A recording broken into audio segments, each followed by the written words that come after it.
viewers. Today I'm going to be reviewing the LEGO Creator Beach House from 2008, set number 4996.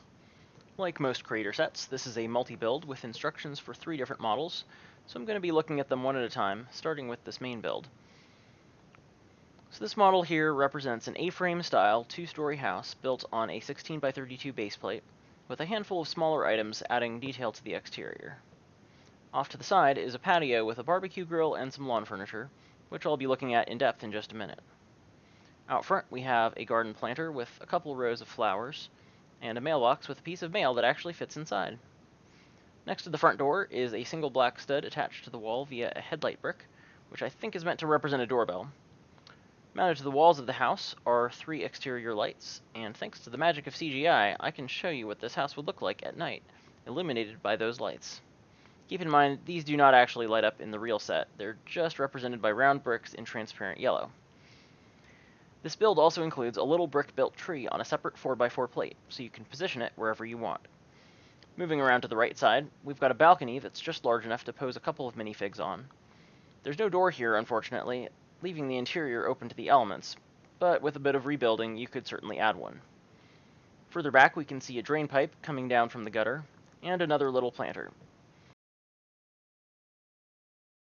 Not a ton of detail on the rear side, apart from this chimney and a satellite dish that can be angled up or down. On the left side of the house we have the patio, with a tiled walkway leading out to a barbecue grill and a picnic table with seating for 2.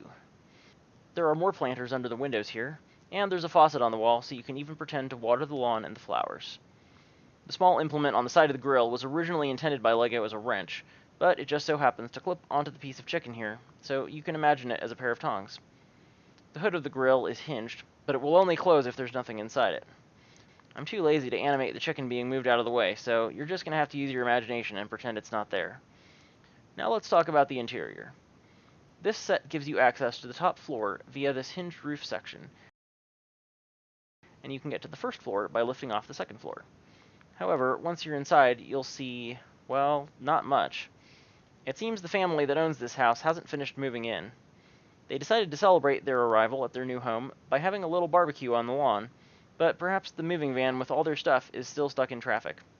You do get a fireplace at the base of the chimney, which I'll just fly through the window here to take a look at, because once again this is not real life where smashing through a window is incredibly painful. Before I wrap this review up, I thought I'd show you what it would look like to walk through the house from the perspective of a minifigure.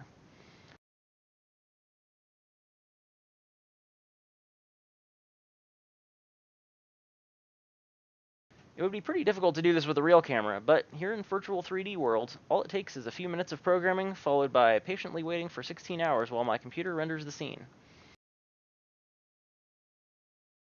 Speaking of patience, I don't actually have enough of it to make any full-motion video of the alternate builds, but I will show you some still images to give you an idea of what they look like. They're both pretty similar in style to the main build, with the exception that this third build is completely open on the back and does not have any stairs between the levels. It does include a few objects for the residents, which are a mailbox, a chair, a computer on a desk, a couch, and a stool or end table. Alright, time for pros and cons. Pros: you get a fully enclosed building with stairs between the floors. This has some great exterior details, which are all built simplistically to keep the piece count low.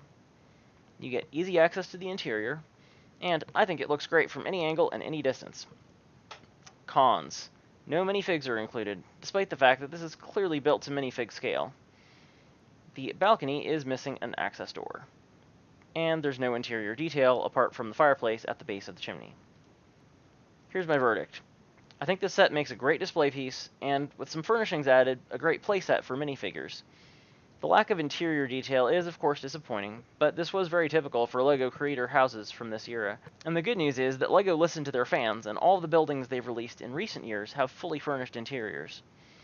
I would totally recommend this set to anyone who intends to simply display it, or to someone who already has enough pieces in their collection to give it the interior decoration it truly deserves.